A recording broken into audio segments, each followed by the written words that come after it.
Assalamualaikum warahmatullahi wabarakatuh. Nama saya Nurizi Triindah Sindia Marta dengan akhiran NIM 73 dari Universitas Trunojoyo Madura. Pada video ini saya akan membahas topik kesehatan dan keselamatan kerja, khususnya pada industri beresiko tinggi. Keselamatan kerja menjadi hal yang sangat penting karena kegagalannya tidak hanya berdampak pada pekerja, tetapi juga pada masyarakat sekitar.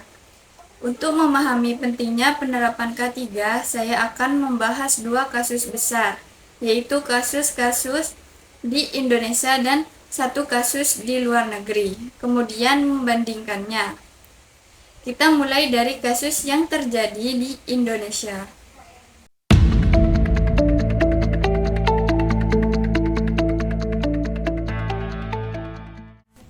Kasus pertama adalah kebakaran depo BBM Pertamina Pelumpang yang terjadi di Jakarta Utara pada tahun 2023. Depo BBM merupakan fasilitas energi dengan risiko tinggi karena menyimpan bahan bakar yang mudah terbakar.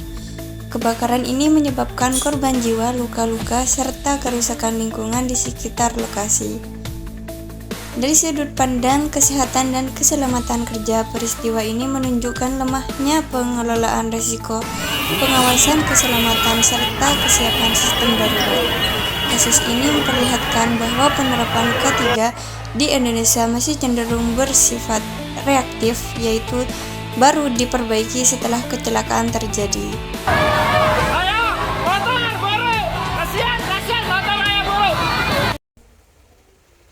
Selanjutnya, kita lihat kasus serupa yang terjadi di luar negeri.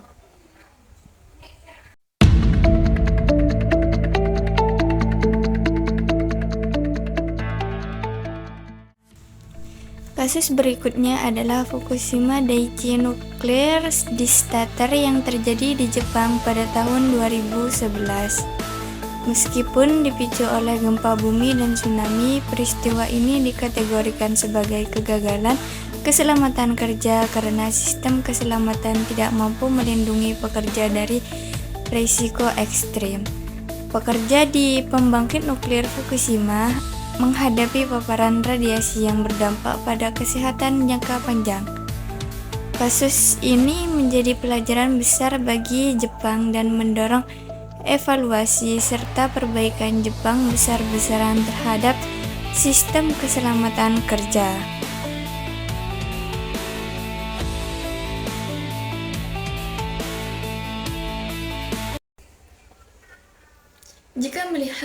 Jika kita melihat kedua kasus tersebut, terdapat perbedaan yang cukup jelas dalam penerapan keselamatan kerja. Analisis perbandingan penerapan K3. Pada kasus Pertamina Pelumpang, risiko kebakaran dan ledakan merupakan bahaya utama yang seharusnya menjadi fokus dalam sistem K3. Namun pengendalian risiko dinilai belum optimal, baik dari segi sistem deteksi dini, pengaturan jarak aman dengan pemukiman, maupun kesiapan prosedur darurat. Sebaliknya, pada kasus Fukushima, risiko bencana alam ekstrim sebenarnya tidak diketahui, namun tidak sepenuhnya diantisipasi dalam desain dan sistem keselamatan pembangkit. Hal ini menunjukkan kelemahan dalam manajemen risiko jangka panjang dan perencanaan keselamatan kerja. Dalam kasus Pertamina Pelumpang, peran manajemen dalam menegakkan standar keselamatan kerja dinilai kurang tegas. Penerapan K3 cenderung bersifat administratif dan belum sepenuhnya menjadi budaya kerja. Di Jepang, budaya keselamatan kerja relatif lebih kuat. Namun, kasus Fukushima membuktikan bahwa tekanan efisiensi biaya dan kepercayaan berlebihan pada sistem teknologi dapat melemahkan pengambilan keputusan terkait keselamatan kerja. Kebakaran depo BBM Pertamina Pelumpang menimbulkan dampak langsung berupa cedera fisik, korban jiwa, serta trauma psikologis bagi pekerja. Dampak ini berpengaruh pada keselamatan kerja dan produktivitas karyawan. Pada kasus Fukushima, dampak terhadap pekerja bersifat jangka panjang, terutama terkait kesehatan akibat paparan radiasi. Selain itu, tekanan mental dan psikologis juga menjadi bagian dari resiko kesehatan kerja. Implikasi terhadap manajemen sumber daya manusia. Kedua kasus menunjukkan bahwa keselamatan dan kesehatan kerja harus menjadi bagian integrasi dari manajemen sumber daya manusia. Pelatihan K3, keterlibatan pekerja, serta pengawasan yang konsisten merupakan faktor penting dalam mencegah kecelakaan kerja. Kasus Fukushima memberikan pelajaran bahwa sistem K3 harus bersifat preventif dan adaptif terhadap risiko baru. Sementara kasus Pertamina Pelumpang menegaskan perlunya peningkatan penegakan regulasi dan pengawasan keselamatan kerja di Indonesia. Rekomendasi kebijakan kesehatan dan keselamatan kerja di Indonesia. Berdasarkan analisis kasus kebakaran depo BBM Pertamina Pelumpang dan pembelajaran dari Fukushima Daiichi Nuclear Disaster, penguatan kebijakan kesehatan dan keselamatan kerja di Indonesia perlu dilakukan secara komprehensif dan realistis. Pemerintah perlu memperkuat penegakan regulasi K3 melalui pengawasan yang nyata di lapangan. Selain itu, sanksi terhadap pelanggaran keselamatan kerja harus ditegakkan secara tegas agar menimbulkan efek jera dan meningkatkan akuntabilitas manajemen perusahaan.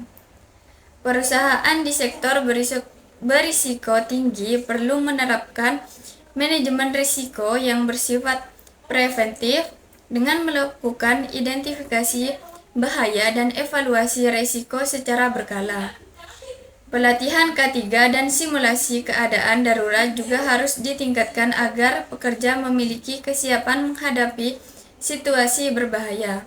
Di sisi lain, pembangunan budaya keselamatan kerja menjadi hal yang penting di mana keselamatan dipandang sebagai prioritas utama organisasi, bukan sekedar kewajiban administratif. Pembelajaran dari Jepang menunjukkan bahwa pendekatan pencegahan, tanggung jawab manajemen puncak, serta transparansi informasi keselamatan dapat memperkuat sistem K3 secara berkelanjutan.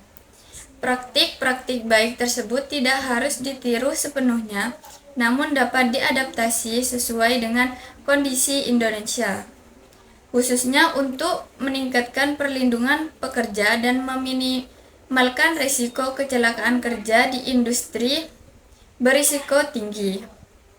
Dari perbandingan kedua kasus tersebut dapat disimpulkan bahwa penerapan kesehatan dan keselamatan kerja harus menjadi prioritas utama, terutama pada industri berisiko tinggi.